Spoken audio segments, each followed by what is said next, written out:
Hello, my friends, and welcome to Covenant United Methodist Church, our time of reflection on the rock. And this is a Monday edition, so it's our interview series. And this evening I'm joined by Reverend Dr. Stephen Cady, who's the senior pastor at the Asbury-First United Methodist Church. And that would be reason enough to have you here.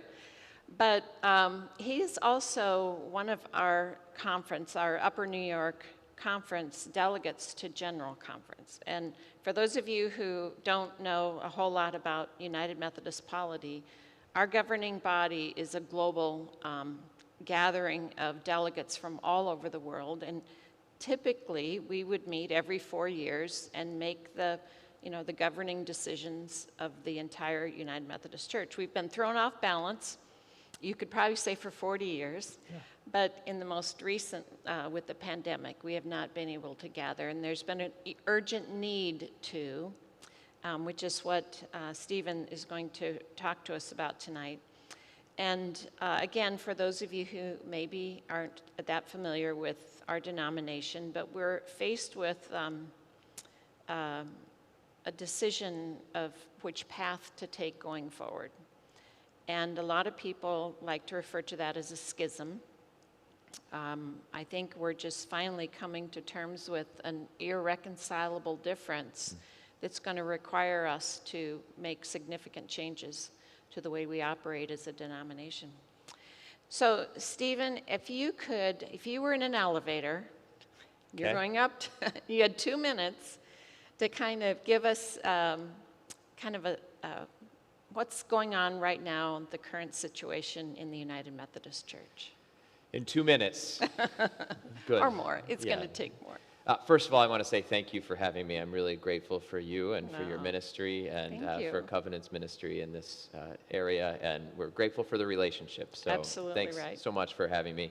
I would say that you mentioned irreconcilable difference, and I think that is just truly who we are, and I think we could trace it to any number of roots. I think some of it, though, is clearly a theological difference, and really comes down to how do we understand Scripture, and who do we want to be as we relate to Scripture, and who do we want to be as we relate to the community to whom God has called us to reach out to. So I think we've reached a point where we're trying to figure out how to live in a denomination and in a world where we recognize the full humanity of gay and lesbian persons, both for ministry and for marriage, and how do we live authentically within that. And some of in our denomination, and I think it's really easy to vilify those who think differently. I think they're trying to be faithful. I agree. I disagree, and I'm somebody who is in favor of full inclusion.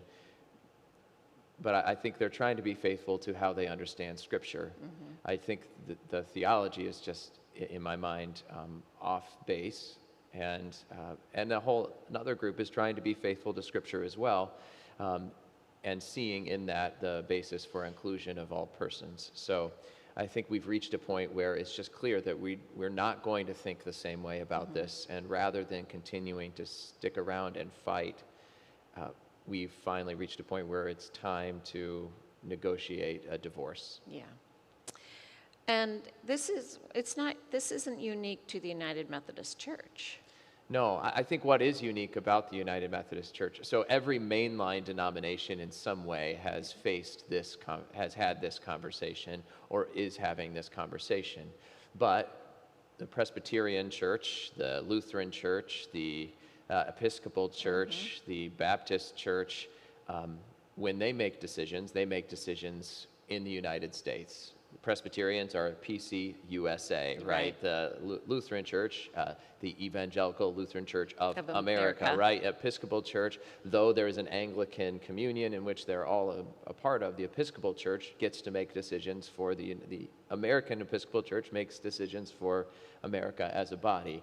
The United Methodist Church is different in that we are a truly global denomination, and whereas half of our membership right now, though that is dwindling, half of our membership right now is in the United States, a full half is outside of the United States. They're rough numbers, but that means that when we get together, we have global opinion and thought, and right now the church is growing in places like Africa and the Philippines, and we celebrate that.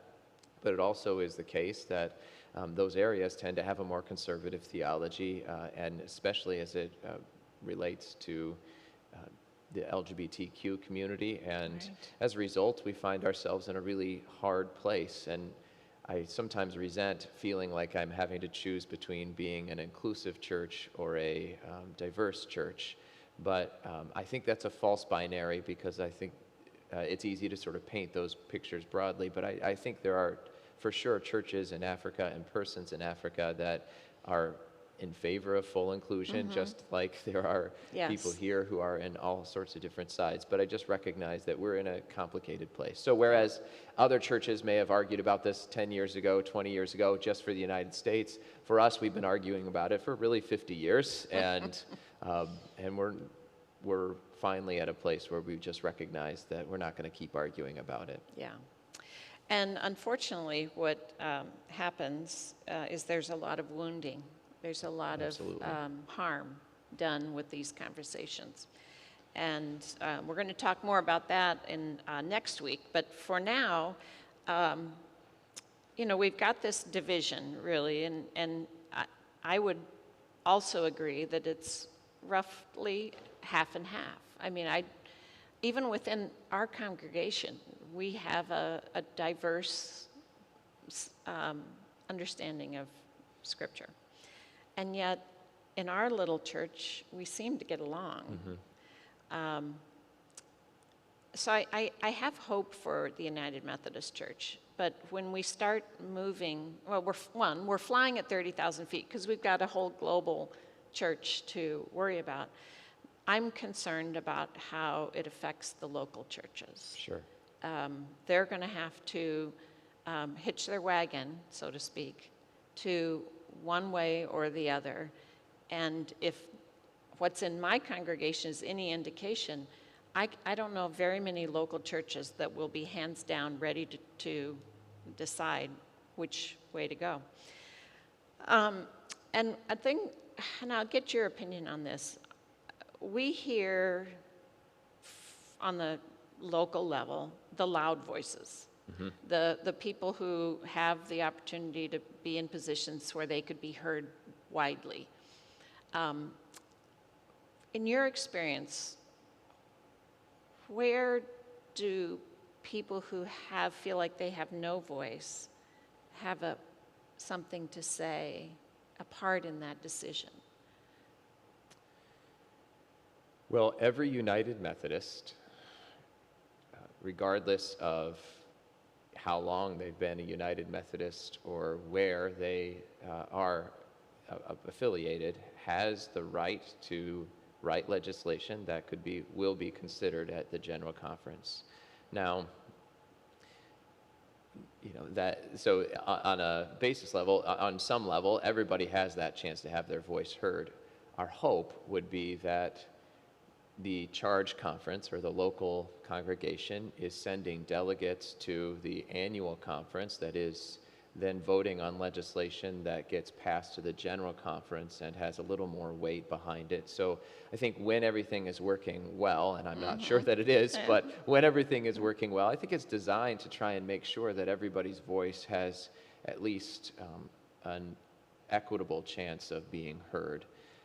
But it is always the case that the squeaky wheel tends to get the grease, Right. and some people are just not as loud squeaky. I don't know how to keep that metaphor going, but right, Yeah. So not everybody is in a position where they're able to be heard in those ways. I think it's incumbent upon ministers of local congregations to sit and listen to what's happening in their congregation, because you're not, if it's half and half, or if there's a split, or there's always going to be people of diverse theological opinions in your Right. congregation. I think it's incumbent upon every clergy person who's serving a local congregation to listen to those Yes. other voices. Doesn't mean that we shouldn't speak directly about what we feel the gospel is calling us to speak into, but we don't ignore the voices that are not Right. in agreement. And I think that's what people need to hear.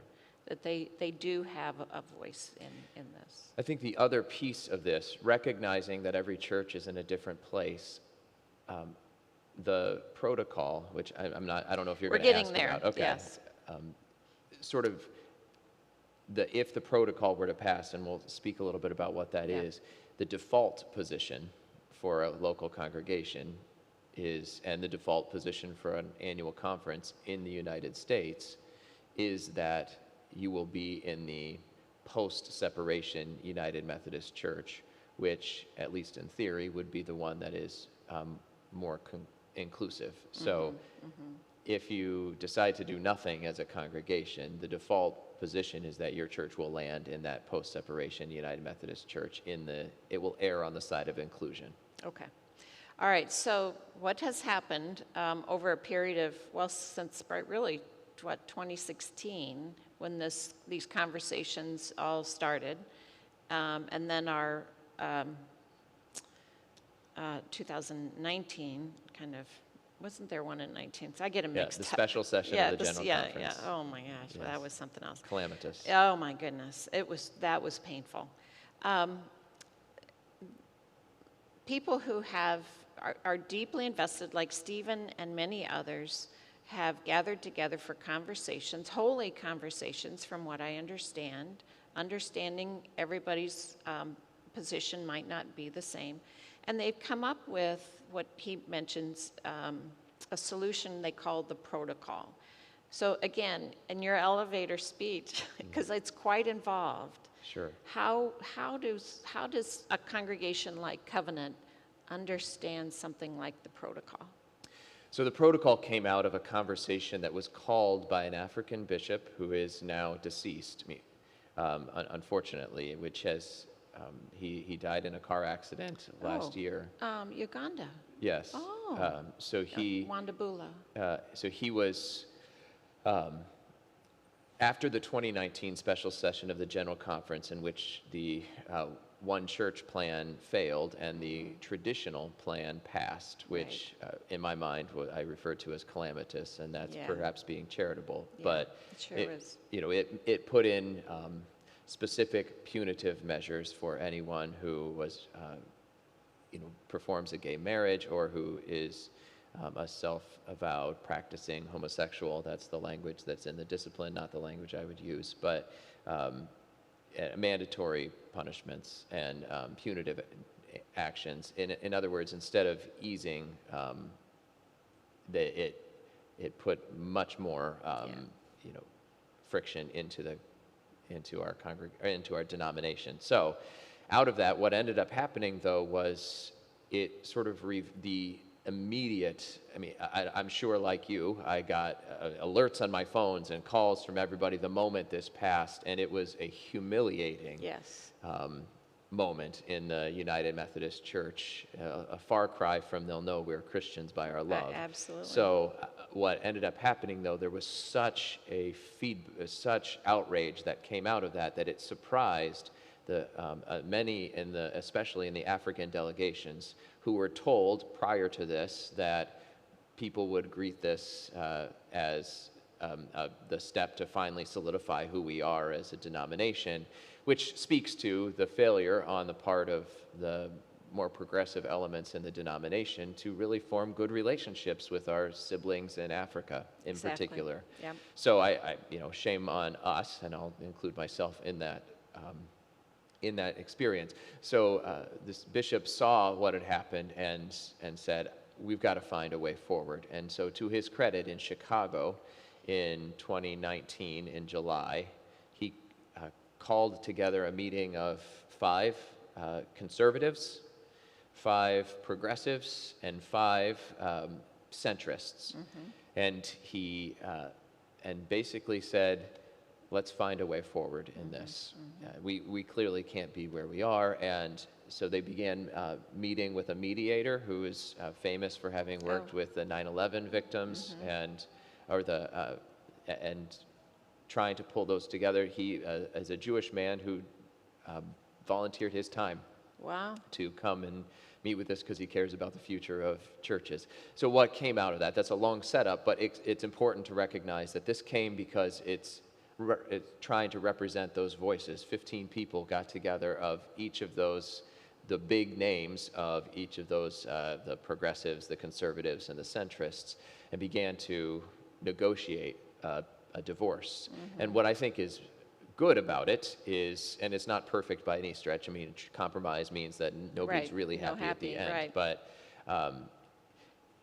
what we've seen in the PCUSA, what we've seen in the Episcopal Church, what we've seen in the Lutheran Church is that when they finally moved in the right direction, which is the side of inclusion in my mind, there was really messiness in the divorce process. Yeah. Churches that they fighting long protracted battles, legal arguments, and some real challenges that came out of that. I think the hope is to avoid that perhaps we can make this a more amicable divorce, recognizing that none of us are served by having this be a long, protracted battle. Right.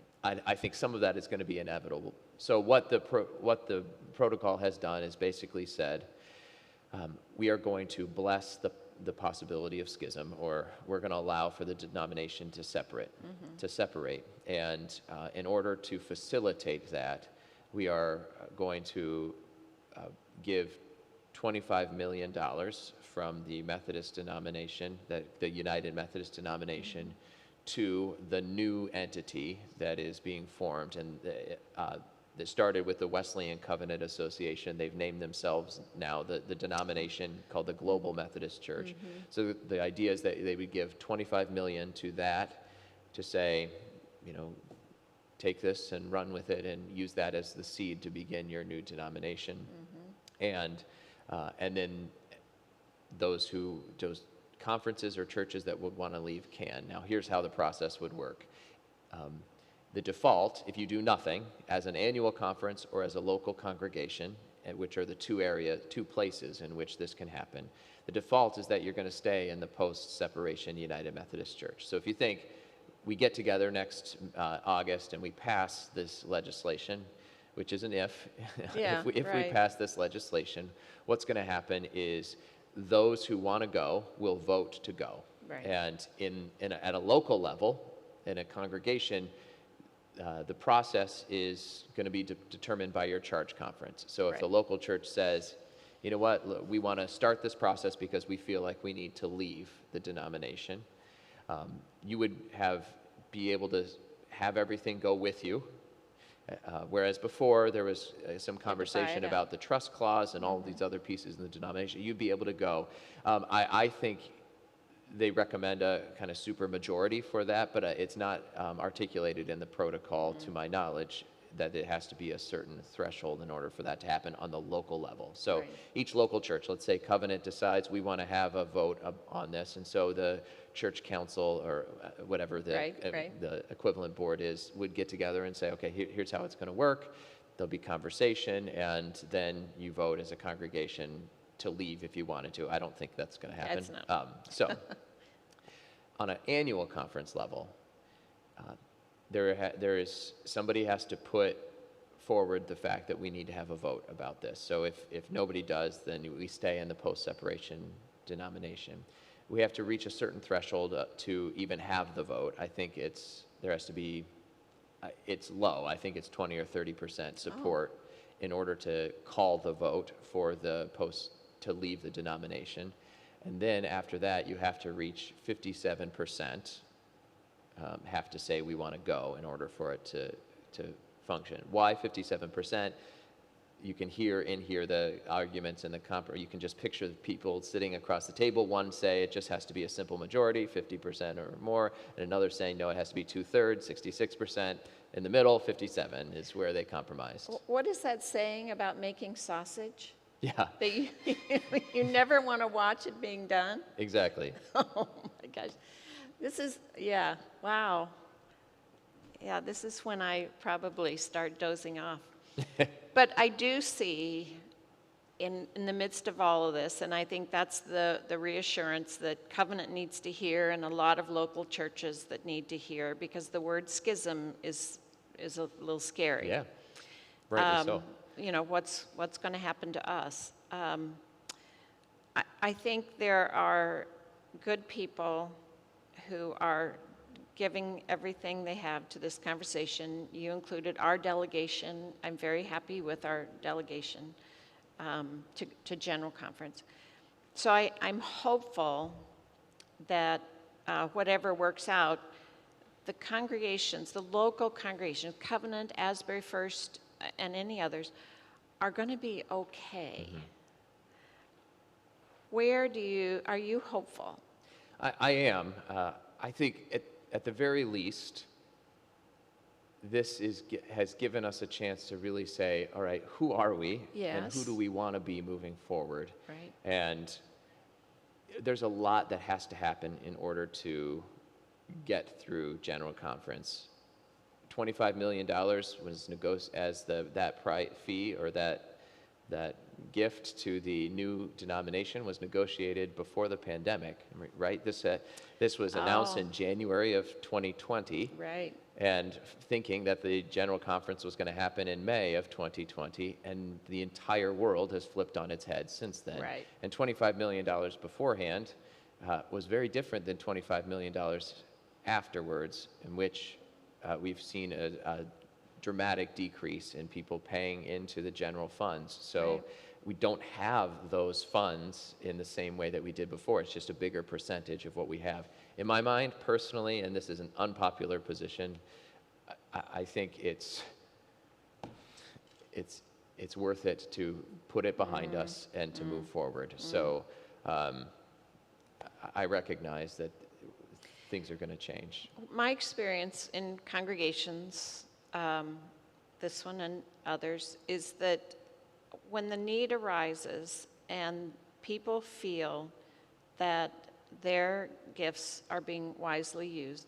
So if we're down $30 million and what is left is something we're willing to sink our teeth into and be a part of, I think that will Absolutely recoup. I really believe that. And I think, to answer the question you actually asked a second ago, and I went off on a tangent, but to say, what gives me hope is that the local congregation over and over, when you can sit down with someone and look them in the eye and see that even though we disagree, we can be on the same team, right? We don't have to think the same way to face in the same direction. Right. That's what gives me hope, because over and over again, local churches that is the denomination, right? It's the people, right? The church is the people, and so long as we can figure out a way to talk with one another, I think we don't have anything to fear about what's happening. The General Conference, we see each other every 4 years, and we argue, but we're not living with one another. It reminds me of, I don't know if you've ever heard of the minister Ernest Fremont Tittle. Oh, yes. He was the minister in at Evanston First, and he was a pacifist through World War II. And it had to do with some experiences coming out of World War I. But I just think about the stories that they used to tell of him, that he would be preaching pacifism while all of these families were sitting in the church whose sons had been shipped overseas and were dying on the beach of Normandy and all these places. And finally someone came in and asked, how can you have your minister speaking into this, and knowing that your son is fighting across the sea? And they said, because when my mother died, he walked alongside me, and he's been there ever since. And I think having some of that grace and charity as we have these conversations, to recognize that, like I said, we don't have to think the same way to face in the same direction, is hopeful to me. And that happens at the local level when you have a chance to form relationships. Yeah, I agree. Thank you, Stephen. Absolutely. There is a little bit of a progression to these conversations. My interview with Stephen and last week's interview with Valerie Clark, who kind of gave us an overview of what's happening at the national level. Just the United Methodist Church from a United Methodist women's perspective within just the United States. Stephen has very graciously and actually quite well, I followed the whole thing, the complexity of the decision-making process at the global level. And 2 weeks from now, we'll share an interview with someone who has experienced the trickle-down effect of how this actually affected her and her family, this idea of a split based on theological differences. And so that hopefully give everyone, our listeners, a better understanding of kind of the challenges and what we have to be hopeful for within our denomination. So, Stephen, thank you so much. I really, really appreciate it. Thank you so much for having me. I could have never given that much detail. We left out this Christmas conference, and that's another option. The protocol is not the only option out there. The idea is for those is, if you have a quick second, is Yes. just that those the Christmas conference has come out of the Philippines, and it's similar to the Connectional Tables plan, which is really about regionalization within the church. I think the idea is that the protocol would pass and then would be followed by a move to regionalize the churches to allow for the global nature of the church to remain, but for mission contexts to be recognized more fully. Because my experience in Africa is that for too many years, the church in the United States has kind of governed their way. And this sounded to me like it was a more, I don't know if indigenous is the right word, but a more regionally beneficial way. It would allow, as opposed to having one book of discipline that tries to cover every base, but is predominantly dominated in a sort of colonial way by the United States. I mean, even down to the way it speaks about healthcare and retirement and all these pieces, which are just so different across the world. It would allow for regionalization, which pays attention to the United States can speak into its context, and parts of Africa, each country in Africa can speak into their own way, as well as in Asia and Europe. And that, to me, is the definition of a global church. You don't try and take another person's culture and ways of doing things away from them. Yeah. Well, as you can see, we have a lot to pray about for the United Methodist Church. So we will be holding all of our delegates in prayer and continue to, it seems like September 2022 is so far away, and yet this last year, as challenging as it was, has gone by amazingly fast. So God bless you, Stephen, and your ministry, and the ministry of Asbury-First. You are a leader in this whole reconciling thing. So I hope you know that a lot of people look up to you and to the church. Thank you. Well, we're grateful for the relationship with Covenant, and thank you for all of your ministry. It's a great model, isn't it? When we think about the hopeful church going forward, it's a great model. Yeah. So everyone have a good evening, and thank you for joining us. Thank you, Stephen. Thank you. Good night.